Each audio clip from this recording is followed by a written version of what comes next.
This is going to be very, very embarrassing because my introduction of Ed Lee is going to be shorter than my introduction. But you're here to listen to Ed Lee, not me. So with that, it's an honor to introduce our 43rd mayor of San Francisco. I didn't know Ed Lee from Adam when he was appointed mayor by Gavin Newsom 2 years ago. But Ed Lee proved himself to the tech community by keeping Twitter in San Francisco and passing the private company stock option tax waiver. And this is while he was interim mayor. And he announced back then that his platform was going to be all about creating jobs. And guess what? The city of San Francisco's employment rate is now outpacing that of the rest of the nation. And that's a measurement that not many other cities can talk about.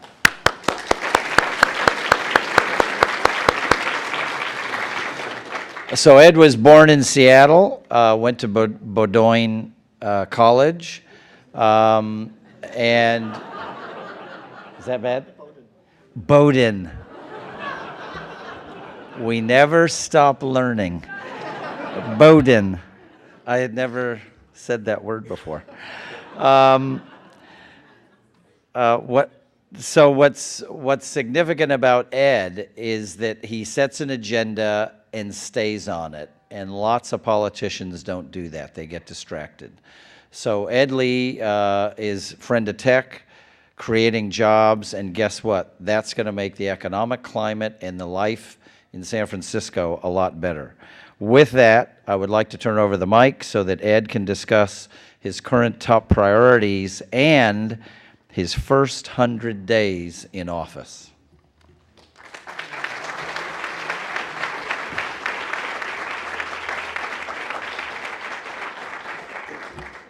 Thank you, Ron, very much for that very kind introduction.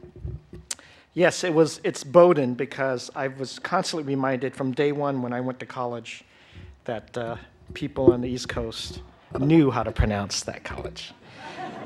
But anyway, Ron, I want to thank you, not only for the introduction, but certainly for your friendship, your counsel. It's really wonderful to see so many people including Ron, who have really rallied the technology and business community to work with the city. It's not easy when you come out of years where people just took political positions and they kind of forgot how great cities are built. They're built with everybody's involvement, and these technology companies have a great level of contribution to our city. I'm excited to work with you and to make sure that you know that I'm grateful for everything that you've done, and for SF City and the 200 companies that have joined in membership, because they want to give back as they are going to be successful. Companies I'm still excited, as I told Ron earlier, just hearing the company Instagram get bought by Facebook for $1 billion yesterday, and know that they started here and their imagination and their innovation was right here in San Francisco. These are great stories because it signals to these other companies, you're going to be as successful as you want to be. But hopefully it's here in San Francisco where employment can be had and where innovation continues. We are and we continue to be the innovation capital of the world. I'm glad to be here tonight. And thank you again, Rose, and to everybody here from the Commonwealth. It was only 6 months ago I was here in October 6th, to be exact, with, I think, 15 other colorful people. And I am still recovering from that. But I don't think tonight will be as entertaining. I recall there was some wacky statements that had been made that night. But I am glad and I'm honored to be here 6 months later to explain to you what I've done. And hopefully you've heard and you've read some of the things that we have been doing. And clearly I'm excited about hearing some of your comments and questions tonight, because this city is deserving of everybody's opinion. And whether you're critical or supportive, being the mayor of a great city like San Francisco, I have learned to respect everybody's opinion and still try to make the right decisions on an everyday basis. So I'm excited. I'm excited to be here on just being short of the 100 days.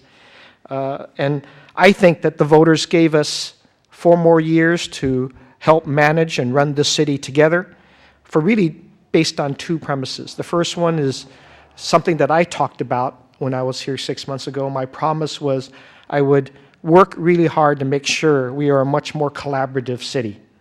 That when the mayor and the board of supervisors got together, we would intelligently discuss the things that we were challenged with and not be distracted with rhetoric or political positioning, so much as ask the question, why are we here, and what is it that we have to do to recover?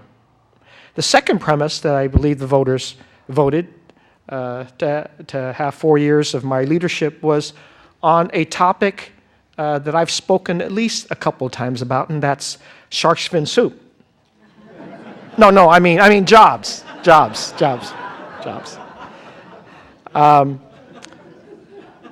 had to put that in there.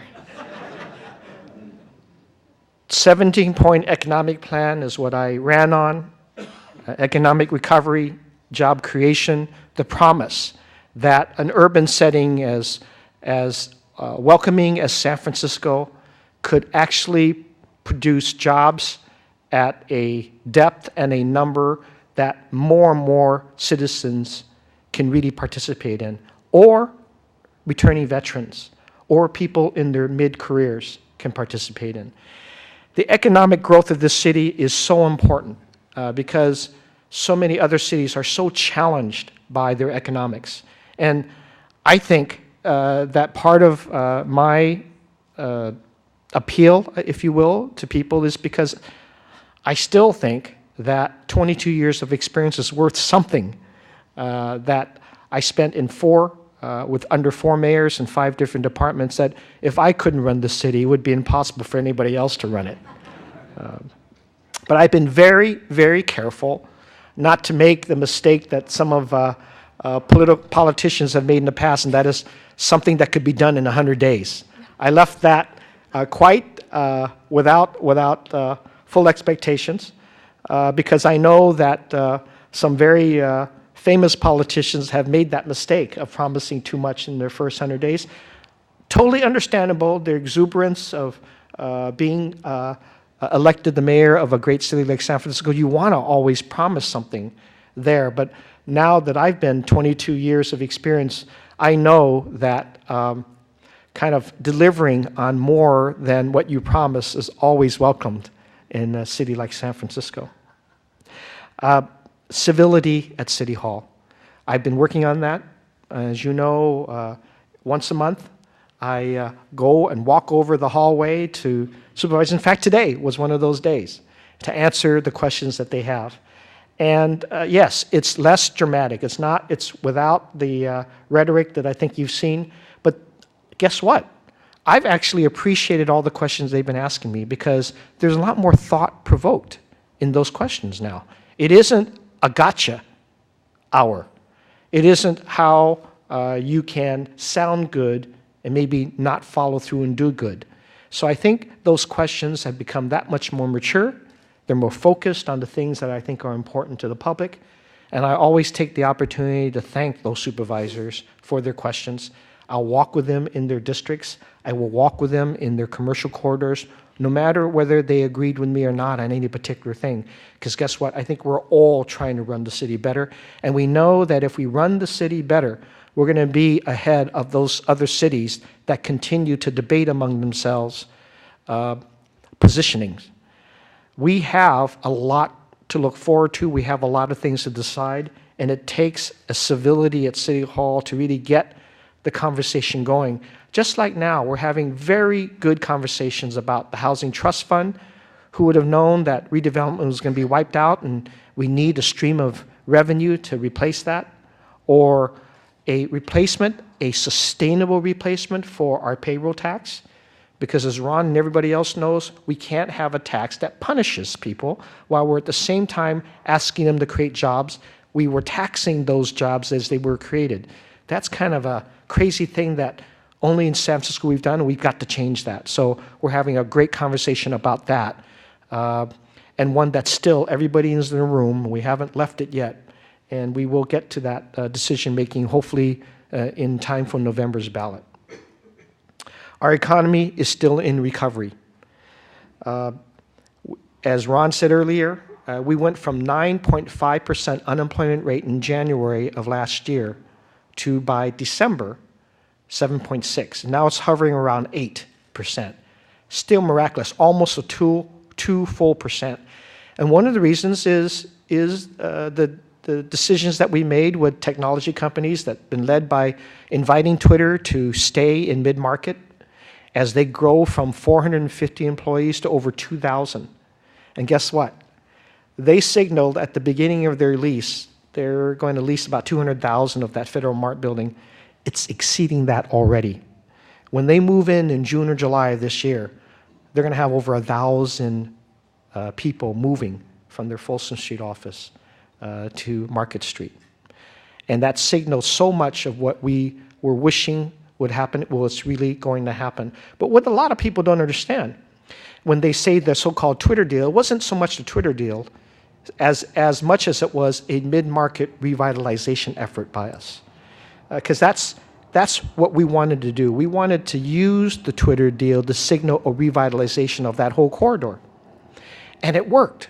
Not just with Twitter, not just with another company that's already decided to locate in the very same building, but what was happening across the street that a lot of people didn't know. You know, on 10th and Market, there's a little project that has been a hole in the ground for over 3 years called Crescent Heights. And they didn't start that project that is about 500 units of housing because their investors got shaky over the last couple of years. Even though they had permits in hand, they got shaky because of the economy. Within weeks of the Twitter deal being signed and legislation going forward to exempt them from the payroll tax, the investors of that 550-unit building released their contractors to go to work. That's why you see 3 cranes on that site. This is the investor confidence that we're now producing because of one decision that was so remarkably regurgitating throughout all of Market Street. And then you've seen other things. You've seen Dottie's Cafe locate themselves on 6th and Market. You've seen Zendesk locate there before even the ink was signed with Twitter. Zendesk as a company moved right in the middle of Market Street. There are more and more investors coming in. There are at least 3 property owners who are about to change ownership in mid-market because of the signal that they feel Market Street is going to change with all this activity.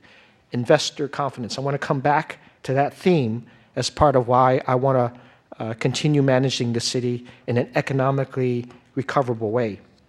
Suffice it to say that we still have a lot of work to do because there's still, with the 8% unemployment rate, that's 37,000 people, San Franciscans who still have yet to get jobs, and they're looking for them, and they're looking desperately for them.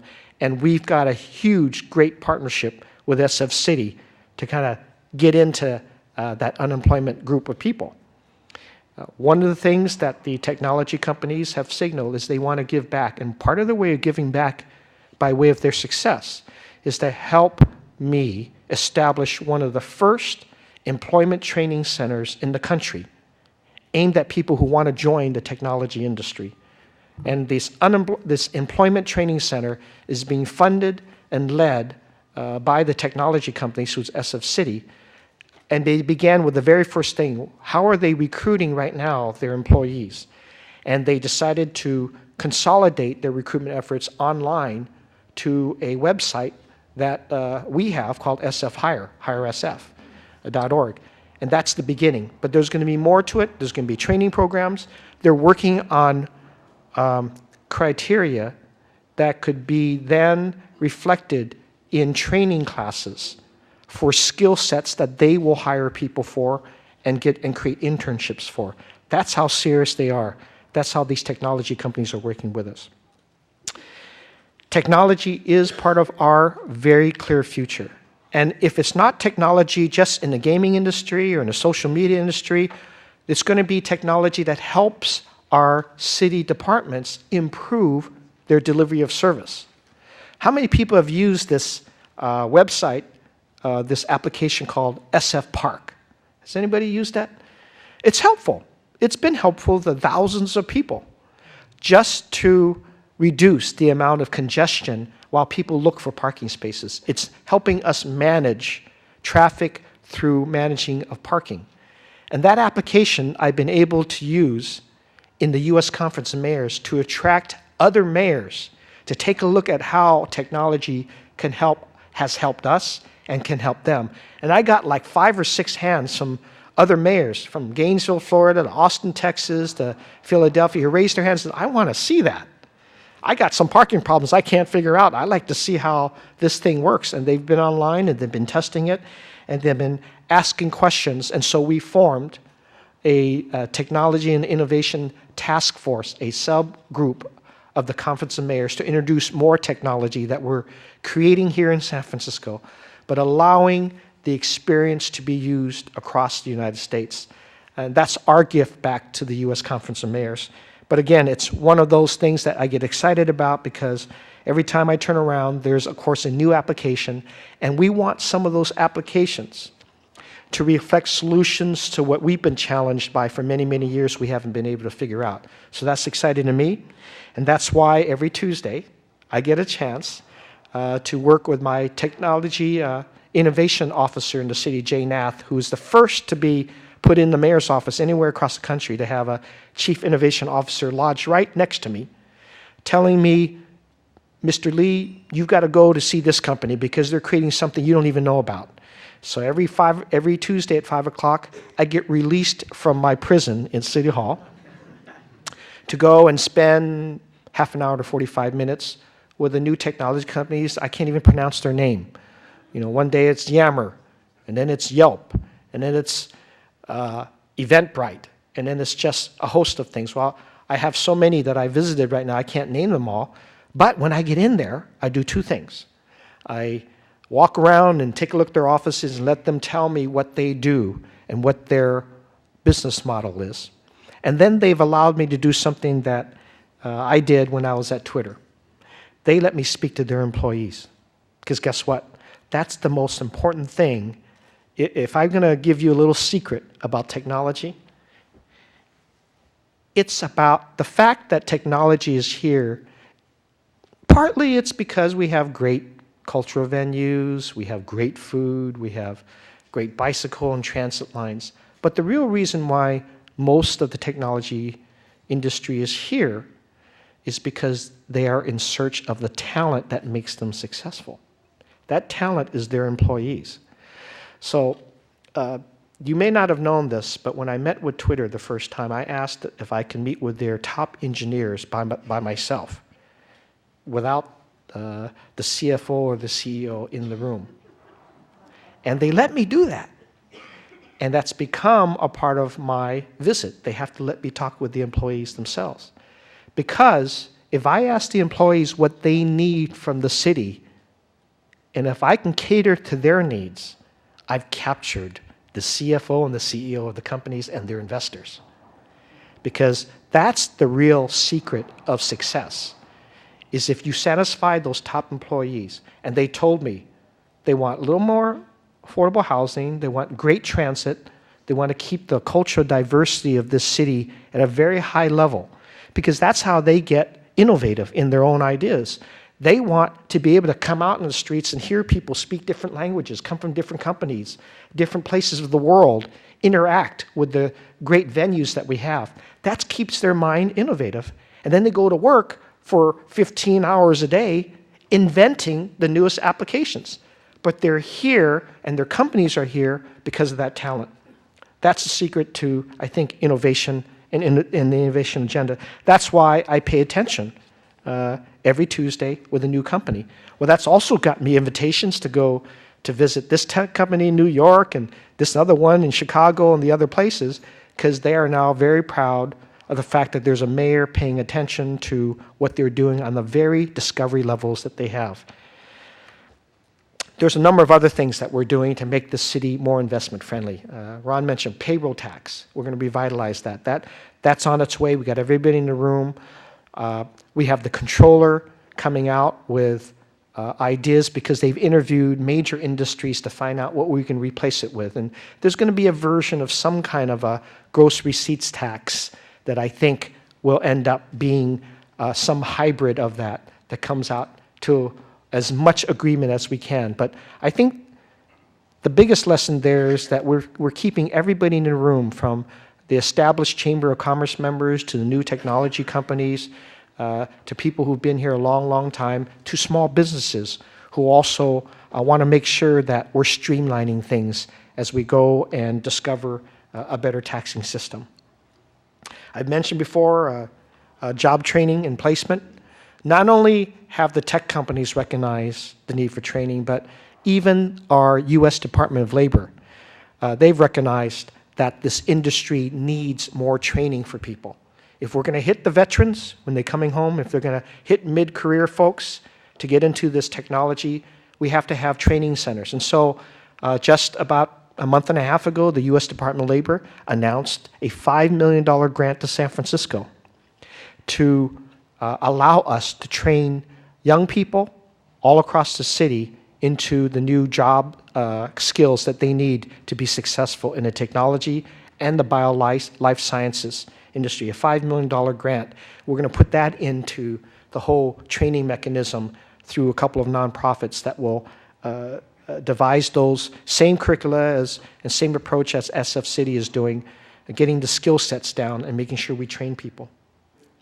This summer, there's going to be a lot of youth looking for jobs. And so we signaled, and we had a great meeting with all the 55 departments of the city, try to get some extra money to hire our youth throughout the whole city in internships all through the summer. We're going for a fantastic number, some 3,000 kids that we want to hit at. And we've asked SF City to step up with the Chamber of Commerce, and they'll be meeting with us this Thursday to make an additional announcement how the private sector will join San Francisco government to host summer jobs for as many youth as we can. When we get our youth interested in making some bucks for themselves, they're going to be that much responsible for their lives in the summer than just hanging around and getting into trouble. That leads to partnership in education. You heard I had a little dispute when I said, hey, school board, while you're being cut these millions of dollars from the state and you're asking the city to step up on a rainy day fund, I would like you to consider not sitting on your vacant property. That's why I don't know if you remember this, when Occupy San Francisco was here, I suggested this spot for 16th and Mission Street. It's one of their sites, the school board site was sitting on. And how could you sit on a site for a decade that's right across from a BART station, from Walgreens, from the middle of a community that's been demanding more economic recovery and jobs? How could the school district sit on it? So I said to them, if you're not going to do it, I'm going to let Occupy it. That woke everybody up. I guess I'm lucky that Occupy refused it. But it caused the conversation that we are sitting on some assets that are underutilized. How can we do that and still ask the taxpayers to give the school district money when they're... We have to think about everything that we have and maximize what we have while we try to deal with the gaps. It's just my way of saying, look, every mayor told me I had to go in there and dig out, these cuts. I'm just trying to put that same imagination, same responsibility in everybody else that works around me. I'm a big neighborhood fan, as you know. I invest in neighborhoods has been my mantra. As you know from my past speeches, I had the hardest job in my life was DPW director, but it was the most gratifying because I got to know every neighborhood in the city. When you pick up trash and you abate graffiti in every neighborhood, you remember those walls and those alleyways and those streets that the neighbors complain about that was unkept, because you don't want to have to go back. If you can figure out how to get it cleaned consistently, then you're not hearing that same complaint from the same neighbor, because they'll be on your back. And this is what I love about the city. I also remember when I was DPW director, they had that Cron Watch column that put me in every 2 weeks. I was famous. I had my email, my cell phone number, my picture. Cronwatch, the bane of my existence. We have investment in infrastructure. I am helping to put together a number of different asks of the public for this November. One of them I think you're going to respond to, I think, very positively, and that's reinvestment in our parks. We've done really well with the public-private sector, haven't put all the burden just on the taxpayers. But we will author another bond because everybody loves their parks, and that's half of the reason why families want to stay. If we don't invest in our parks, that's going to be half the reason why they leave, in addition to the schools and the affordability of housing. So we're going to invest in our parks. We have other things that are going to be very important to our infrastructure that we'll be talking about to the voters. But we will also honor something that I told you and that I began with Mayor Newsom. When we do our public bonds, we will do them responsibly under a 10-year capital plan, that we will not increase your property taxes beyond the 1998 levels. We will do it smartly, because that's how we create discipline in the way we handle the public's money. So we have to get things done on time, and that's why you passed the General Hospital rebuild, the largest bond in the history of our city, $987 million. Guess what? Because they honor that as part of the 10-year capital plan, and there's discipline in it, they're on time and on budget. And they're doing a lot of local hire at the same time. Geez, when we put a little discipline in the way we do things, guess what? Things kind of start working out the way we had planned, and they're not cost overruns and delays and complaints and all the other scandals that we used to suffer from. While we're doing those things, there's some exciting things on the horizon. Yes, we have lost the 49ers playing their games in the city in a few years. I had to take that with some stride, and I'll admit it stung a bit. Then I'm trying to balance that off with making sure we've got a successful America's Cup, and then there's this NBA franchise that wants to be part of the success of this city. And they see themselves being able and capable of being even more successful than a basketball franchise. I want to welcome them in to the city and proceed accordingly with hopefully a plan that would welcome them in with hopefully a waterfront type of arena. So while we lose some, we make up for it. That's kind of the experience I've had in the city. There's some things that will be challenging, and there's more things that we can work on that will keep the spirit of the city. And I'm not going to ever apologize for grabbing someone else's team. Someone did it to us for different reasons. But if they can be more successful in our city, I'm going to welcome them in. I'm also going to welcome in entities and businesses that manufacture things that are made in San Francisco. I want that so much because I have a theory, and you can test me out on this. Wherever you go in the world, San Francisco has a great name. You go to China, you go to Europe. I'm from San Francisco. Oh, I love that place. That's a great place. God, you're from San Francisco. What's happening? They'll engage you because you are from San Francisco. Well, anything that's made in San Francisco will receive the same exciting treatment. High quality, innovative, very worth it, whatever the price is. I'm banking on that if we manufacture ceramics, apparel, fashion, chocolates, anything that has a worldwide commodity consumption to it, that brand name of Made in San Francisco will be very successful. And so we're going to invest in companies, whether they're small businesses or neighborhood serving businesses, to go global with us. And we're working with a whole slew of businesses who are going to use technology to market their business now. And they are growing. They're in fashion accessories, they're in jewelry, they're in ceramics, like Heath Ceramics. When we open them, they want to make all this stuff, this really high quality, world-class stuff here in San Francisco, and they want to sell it to the rest of the world. So we're going to house those things and get back to a level of manufacturing we can do. I've got housing as a challenge, but We're trying to find a replacement for the redevelopment agency. I can go into that if you're interested in. And clearly, of course, I'm going to close a little bit by saying, yes, Muni is always on everybody's mind. It is on everybody's mind the next couple of weeks. They're trying to balance their budget. Why are we doing crazy things like parking meters open on Sunday, increasing citations? Why do we do that to ourselves? And I have, personal things I've shared with Ed Riskin about this, and if we can find other ways to fund it, we will, but they're still in a hard place. And so we have to, and we put ourselves up as voters to say, hey, accept or reject their whole budget. You're not going to take a piece of it here and say that's good and not good. You got to take the whole thing. So we're wrestling with that. But guess what? Ed Riskin started doing some of the hard stuff too. He terminated some 16 highest level paying managers just 2 weeks ago to show that it had to be done, and it had to be done. He went through those positions with me. Not names, but positions that weren't helping him get to where he needed to be.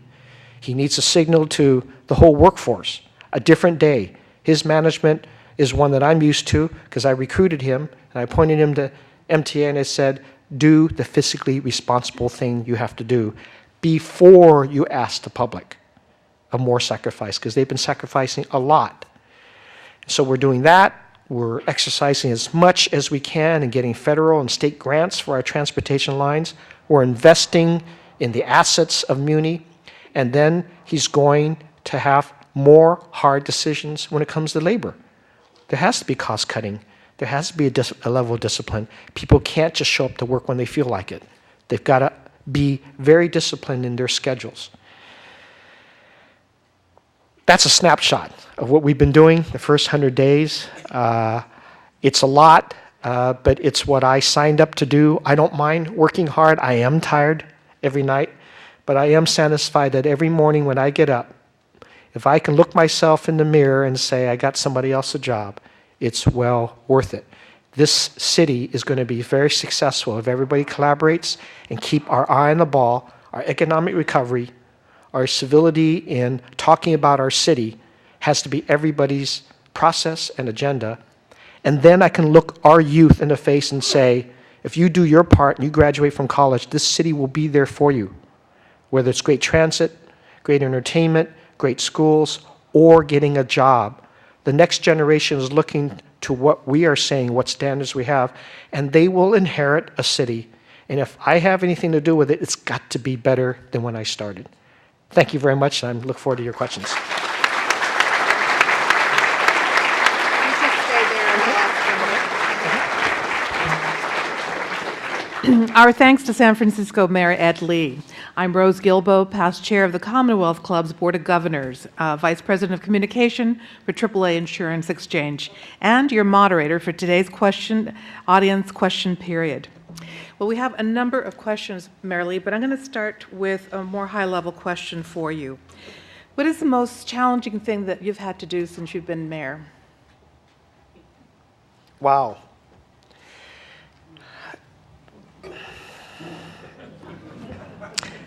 Everything has been challenging. Nothing is easy. I think I have to speak in kind of general. I don't think there's any one particular thing that's been more challenging than the other. I think that I thought I was much more of a natural at collaborating with everybody. But given the amount of things that we have to get done, that I find it challenging to keep a high level of collaboration with everybody who needs to know what's going on before we make a decision. But I'm still up to that challenge, and that's what exhausts me to no end, is that no matter what position each supervisor is, or different departments or different agencies, I've got to make sure that they know what's happening. And that's what's the most draining part. But it's also very rewarding, because when you do accomplish something like introducing a CPMC or getting the Giants to unveil their next development, a lot of people appreciate what that means. Well, let's talk about CPMC. People would like to, this question is from someone who would like you to explain why CPMC Group has to pay the city $1.6 billion for such items as transportation, education, and why can't they just build it? Well, if they just build what they wanted to build, you're going to have thousands of workers for the hospital converge on one of the most congested avenues that we have in the city, Van Ness, Geary Corridor. Just think, if you put 3,000 or 4,000 more people on that corner, what do you think you have? Complete congestion.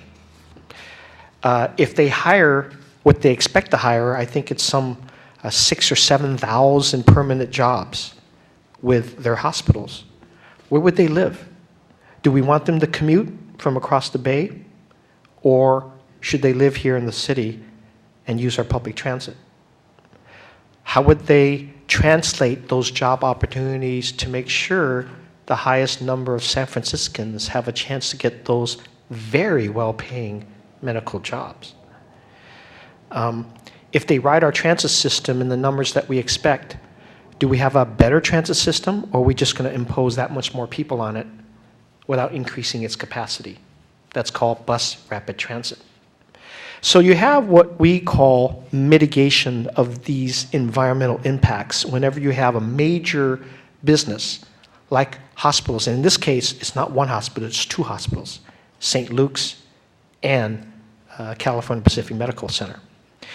And we have to gauge the impacts. And then that's not to say also that we have other things. They had to buy enough property to build their site. Well, when they bought the property, they didn't realize they had to demolish some housing that had been housing for middle-income folks. So we had to have that housing units replaced. All of these are mitigation measures that, as of 2 hours ago, were finally agreed on. So that's why we introduced to the Board of Supervisors the full agreement for that, and we also signaled the introduction of it to the Planning Commission. So we are in agreement, and they are in agreement with us, that these are credible things to provide to the city if they're going to make their major seismic retrofit of these two hospitals here. There's a number of questions about homelessness, and I got to tell you, I was just in New York City, and there aren't hardly any homeless. I didn't see any while I was there. So the question here is, it does continue to affect San Francisco negatively, especially the tourists and the residents. And what is your plan to help those in need while creating a better environment for the city?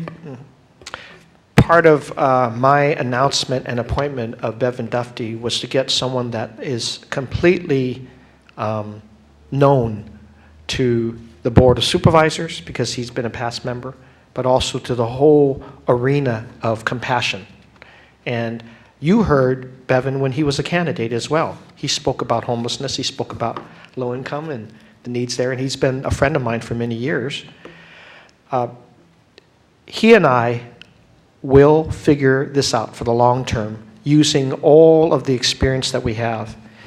And we do have tools. We have sit and lie, we have community courts, we have, I think, some new ideas that we're going to be presenting within the next few weeks that is going to be our imprint about what we can do to reduce the amount of homeless. I still believe, and so does Bevan, permanent housing with supportive services is the answer.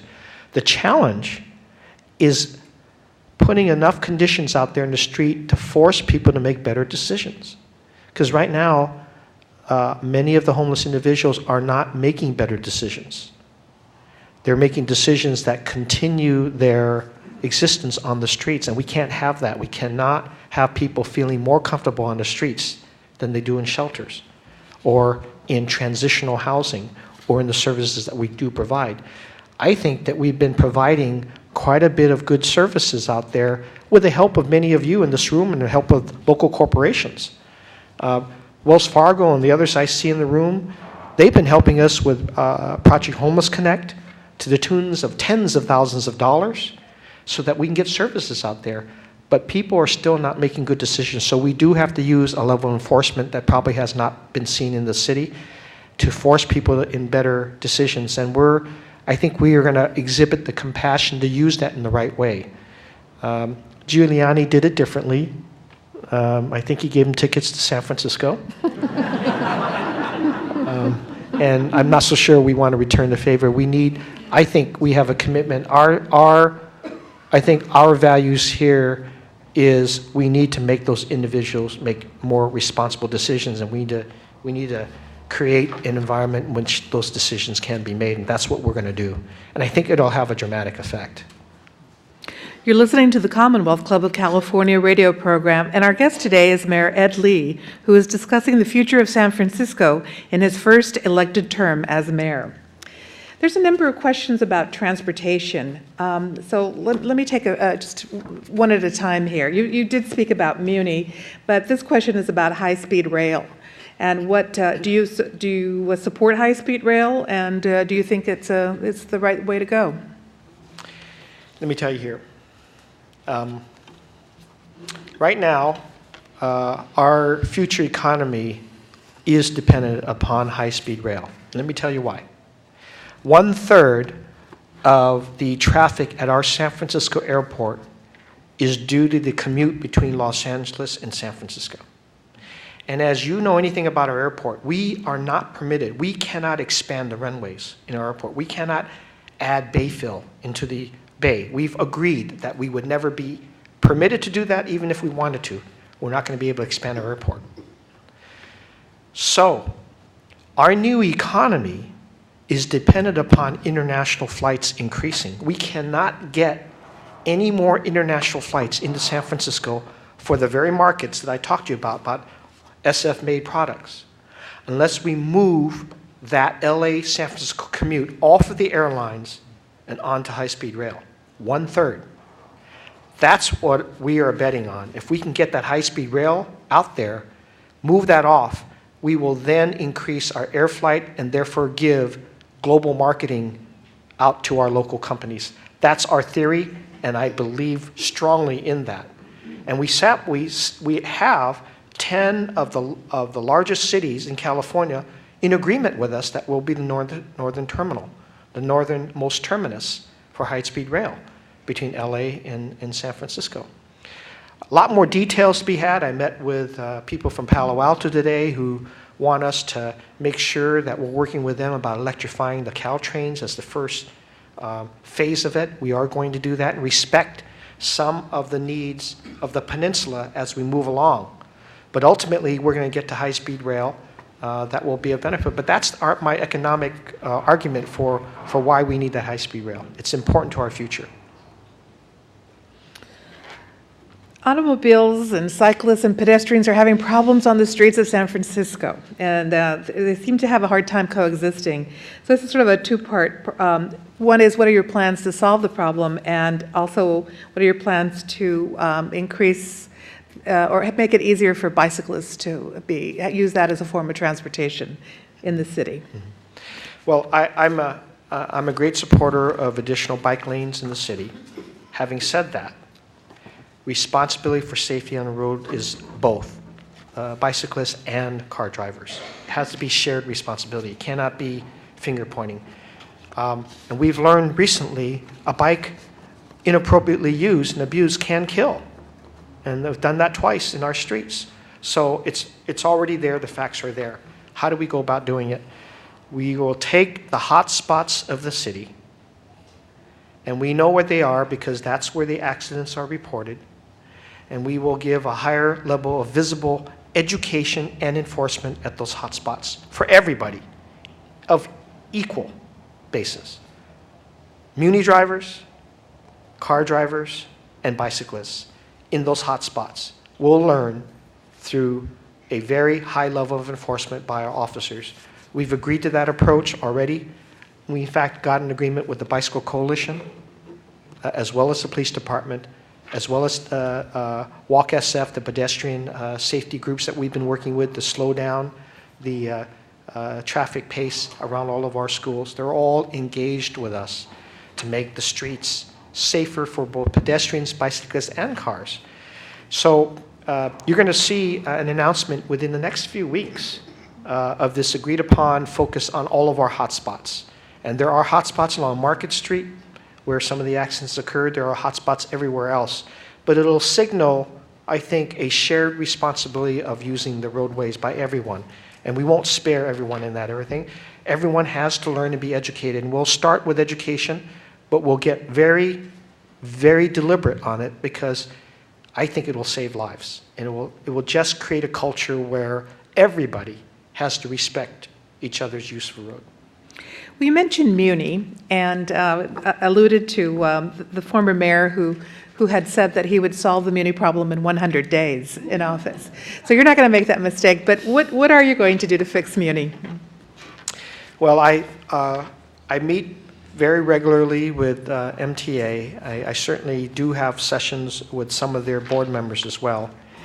One is to make sure that they pay very serious attention to their economics, that they build reserves enough to spend money on their assets, which means their trains and their cars and their tracks, that they don't have labor practices that are not efficient, and that they keep every example of excessive and abusive things, they take care of it. To me, these are simple ways of how you run a corporation. You just don't allow bad things to happen or get out of control. And then you have a balance sheet, and you've just got to go through that discipline. Now, that sounds overly simple, but you can imagine how we got out of whack for so many years where the assets, the trains, the tracks weren't even invested in. And somebody made decisions along the road, well, we're going to give a raise here and we're going to give a raise there. That's why we put them out independently so that there wouldn't be political decisions made. It would be business decisions made. While we're doing that, part of the solution too is technology use. We've already invited SF City through Jay Nath's work, a Chief Innovation Officer, to help us tackle through hackathons, where it's sessions where we get a lot of people innovating some ideas of how to solve certain things in ways in which has never been thought before. You know, Muni is much more than just buses. As you know, it's taxis, it's bicycle lanes, it's parking, and all the other things. And as complicated as that whole system is, we are starting to get some great ideas about how to improve parking, how to improve transits in more than one way. And so I think we're going to use technology to help guide buses and trolleys to get to places on a much more responsible time frame. By the way, that is the #1 question every time I meet with employees of a new technology company. How are we going to improve Muni? Because a good third to half of them ride Muni to work. And if they're going to spend 15 hours of the day at work, they have to do it at work, not on Muni. We were talking about the America's Cup earlier, and they're pulling back from what they're doing in the city, and I have a couple of questions that are related. This person wants to know how will that affect small businesses, and there is an overall interest in how San Francisco will support the burdens of small business. Well, we are still working with America's Cup to make sure that small businesses do get a shot at this great event. It's been scaled down, admittedly, to the tune of $80 to $100 million because we're not going to have that investment in some of the peers that we wanted to. It doesn't mean that the excitement and the capacity is going to be any less than what we predicted, that there could be a lot of people in town. In fact, you should hear some of the exciting things. There's going to be unveiling of the large boats in the same week of Fleet Week this October. And there's going to be a lot of people excited about that when they unveil some of the new boats that are going to actually be in the races. Just wanted to give you a little bit of a soundbite on that. I think that we are still going to do a lot of outreach about how small businesses can be a part of this great event, and that's ongoing. That's a promise that we made through a number of different commercial corridors, and we'll continue doing that. Having said that, we also are supporting small businesses in a variety of ways. Just a few weeks ago, we introduced $1 million as part of my 17-point economic plan of building a $5 million small business loan program. We got the first $1 million of it passed by the Board of Supervisors just a few weeks ago. And when the new budget is passed, we're going to have that as part of the budget, is a full $5 million small business loan program. Many of the small businesses in the commercial corridors are suffering from vacancies, and I'll repeat this again, I hate seeing vacancies in our neighborhood commercial corridors. I hate seeing them. We've got to get to helping to incentivize businesses to get in there, and so we're going to have a neighborhood approach. I have an Invest in Neighborhoods strategy with our Economic Development Office. We're going to use the loan program to incentivize that, and I think we're going to get a lot of bang for the buck, and there's already scores of companies lined up just to get a little bit of help. And so those loans are going to go really fast. But the board incentivized us that there'll be more to come if those businesses take up those loans and get activated, and obviously it's going to be producing a lot more jobs as a result. You're listening to the Commonwealth Club of California radio program, and our guest today is Mayor Ed Lee, who is discussing the future of San Francisco in his first elected term as mayor. I have a number of questions about affordable housing. San Francisco, we know, is one of the most expensive cities in the United States. Now we have a huge rental bubble going on. So what are the city doing to promote affordable housing? Well, you know, we had a big setback when redevelopment was eliminated, and as you heard, I complained with 10 other big mayors. And even Governor Brown had to admit that our redevelopment agency was doing all the right things in San Francisco. We never got criticized for anything. And that redevelopment agency used this mechanism called tax increment, which borrows from future tax increases on property that they declare to be redevelopment areas and uses that to build infrastructure. That's exactly how we built Mission Bay.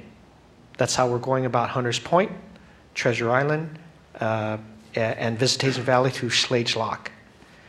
These very successful projects, as you can see from Mission Bay, provided us with a number of sites that built affordable housing for middle income and just below middle income levels, and even into almost housing authority levels, if you were public housing levels.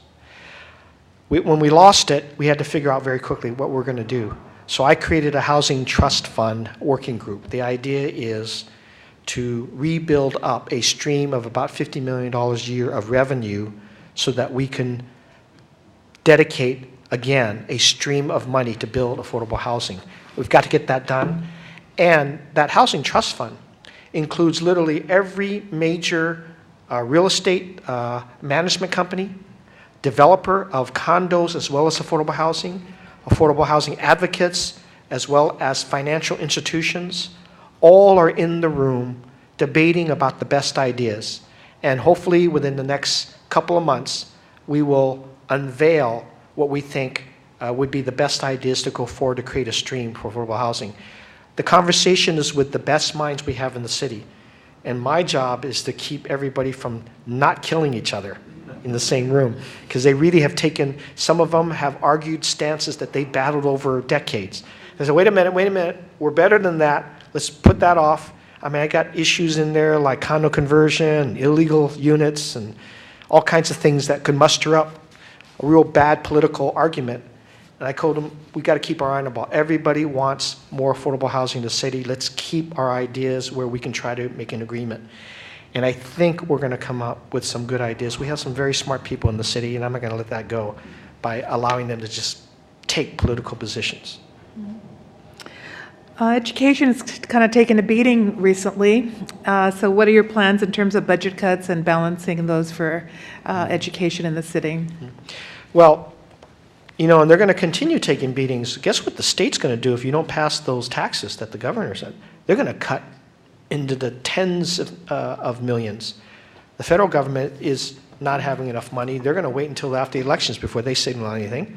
So we don't have a very good picture about what our school district, our public school district, is going to experience in the next year, except I think it's going to always be challenges.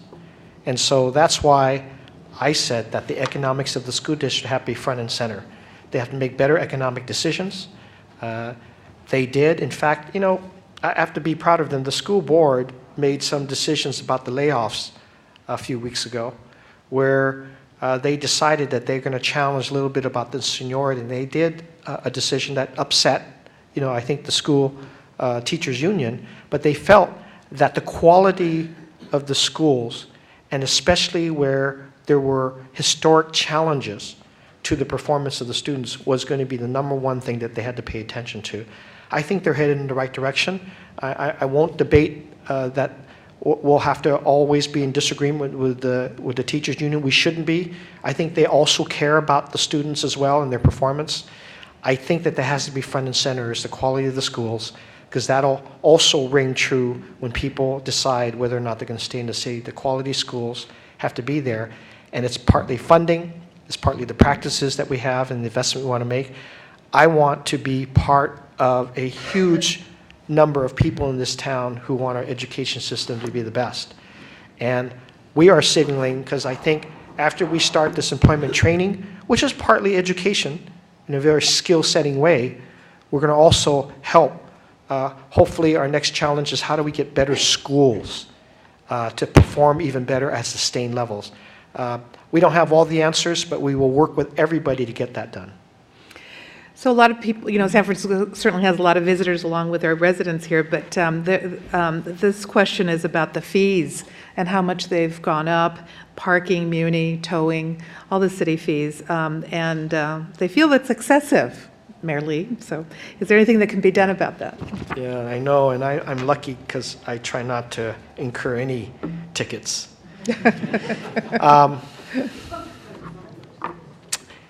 I will tell you this.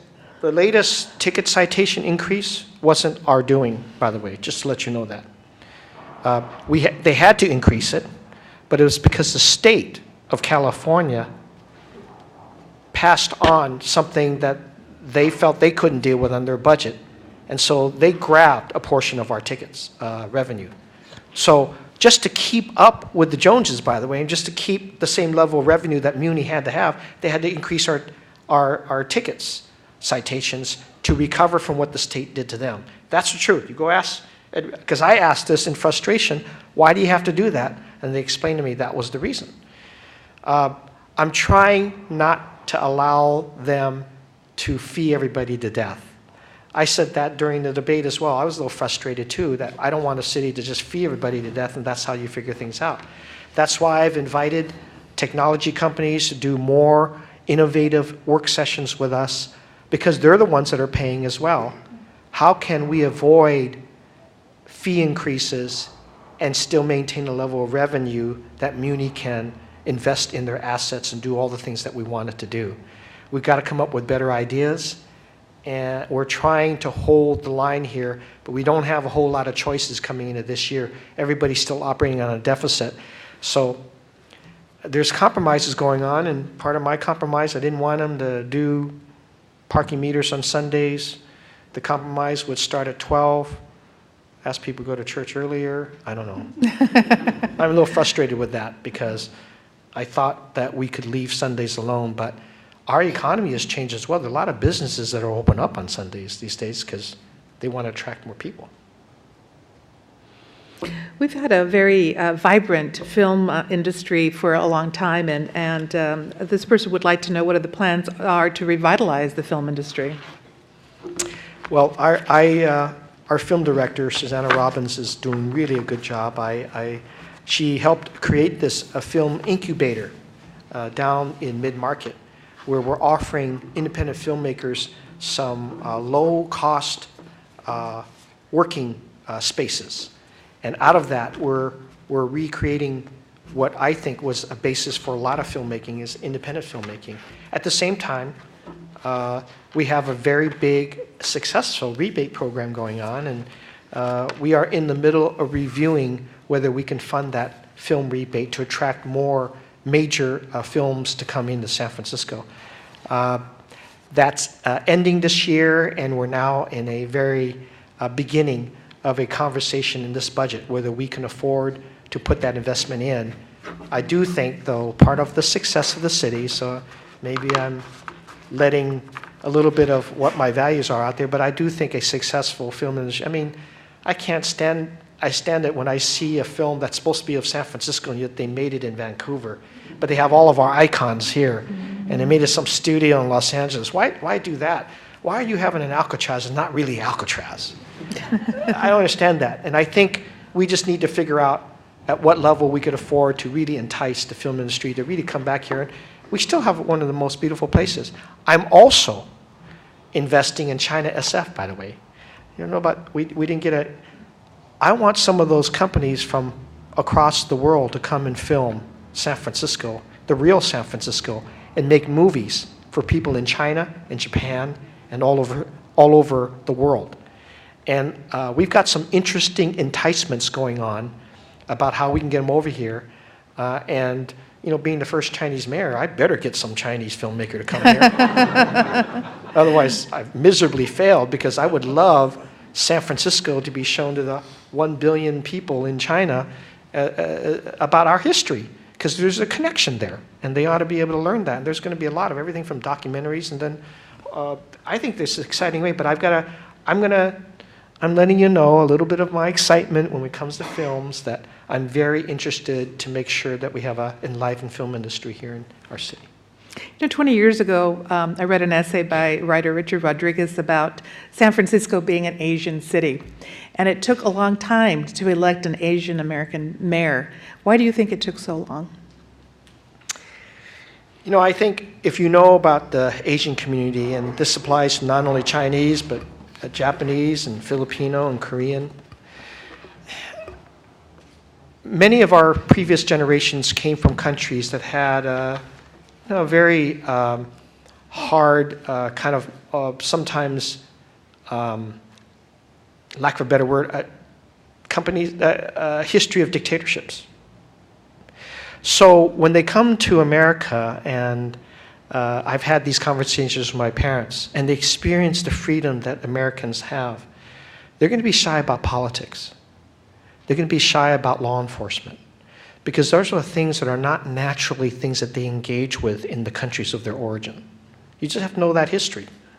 And so once you understand that, there are generations of my parents, so forth, that said, hey, we don't want you involved in politics. It's dirty. It's, you know, how can you compromise yourself when there are so many different interests out there?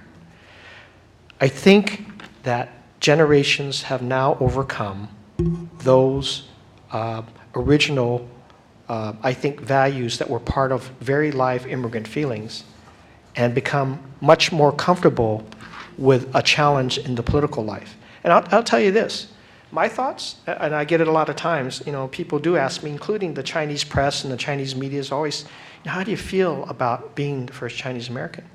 So, well, you know, I understand the history and I'm proud, but, you know, the real challenge is to prove, kind of like, to be candid with you, prove like what Jeremy Lin has done in the game of national basketball playing at that level. Can you, one, really play, and can you really be a team member and be a leader on the court? For a Chinese American to be mayor of San Francisco, you can't just be a mayor of Asians. You have to actually show that you can be a leader of Latinos, of gay and lesbian groups, of African Americans groups, of technology interests, of all the different varieties that make San Francisco rich in diversity. You have to show that. And I think I'm lucky because of the years that I was privileged to serve in different capacities, and I got the confidence of different mayors along the way to allow me those experiences. But now it's the time to show that we can be the leader of a whole slew of different cultures. Jewish, Arab American, Africans from Africa versus African American. And there are differences in that. And I think that this cultural diversity is going to be the real challenge for Asians and others who have historically not had these opportunities to show that we can be leaders. As Jeremy Lin can say, I played the game at the highest level, but I also know it's a team sport, and the team wins. What I've prided myself in is I play as part of the team too. I work really hard with my relationships with the Board of Supervisors. I work really hard at the diversity of corporate leadership and community leadership and neighborhood leadership we have in our city. And if I'm going to be successful, it's because everybody else was willing to work with me, not because Ed Lee had a good idea or was willing to do something on his own. The success of this city has to be about that collaboration, and I will spread that to others who have never had a chance to help in the leadership of the city, that you've got to appreciate that collaboration. That's how the city becomes successful. In 20 seconds, what has given you the most joy in the last 100 days? Oh, gosh. The most joy. I'll be honest, I have to say that when I learned about people starting a business or creating a job, when I got some youth, some additional summer camp jobs that they didn't have, that made me smile. That made me happy. Because then they had a moment where their destinies were under what they perform and do, not by taking a political stance or necessarily having fun in the worst sense. But I think for me, seeing people take a job opportunity and then create their own economic foundation and see their future, that they can kind of survive this city in all of its expensiveness, but also have its own self-determining factor, is engaged in my philosophy of everybody getting a job. And that, to me, makes me the most happiest. And so every moment that I see it, even, and I was telling Ron earlier, I had a couple of moments of being really happy today because this company called Instagram that started in San Francisco got bought by Facebook for $1 billion. Can you imagine the people that started that company and said, you know, our innovation here and what we did was worth $1 billion to somebody, now we have Facebook in San Francisco? That makes me happy because something that started really small, probably a couple of people started an idea and put everything their resources in, can be successful. And there's more of that to come with the excitement of our innovation companies while they hire San Franciscans of all different agents and backgrounds to be successful. So I go back to saying getting people jobs and to me is wonderful. The other thing I would say also makes me really happy. When people are successful, you're going to learn about where their values are. And you know, I learned that lesson very vividly when I had a year to work with Warren Hellman. He used so much of his talent to bridge the education gaps for people. He used the success of the concert that he did in Golden Gate Park. And I learned so much from him when we worked together on the pension reform. So when Lynn Benioff read with tears in her eyes about homeless mothers experiencing the life of homelessness, and they were beginning to be part of the statistics of homeless families in San Francisco. And she made a challenge to me and to my administration from in fact, I think I was in office for like less than 20 days. And Lynn Benioff said, you know, I'm going to challenge you, Mayor. I'm going to see whether you can do this. I'm going to put up $1.5 million, and if you can match it and get these homeless families, particularly aimed at homeless mothers with kids, not only off the streets, off of your shelter list, I will put in my own money for that. And we went to work. And it was Home for the Holidays program that we had. And as soon as we got these families started coming in, we're almost finished with that whole thing. But I've been smiling ever since that people's values come out.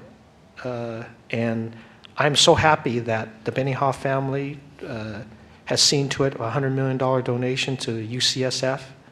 These company executives, if we can get them in early and they become successful, and then they turn around and they show their values of how they can help other people, make the city successful for them, that's what I'm looking forward to in my very short 4 years. If I can get a few more examples out there, then we can complete the circle of success.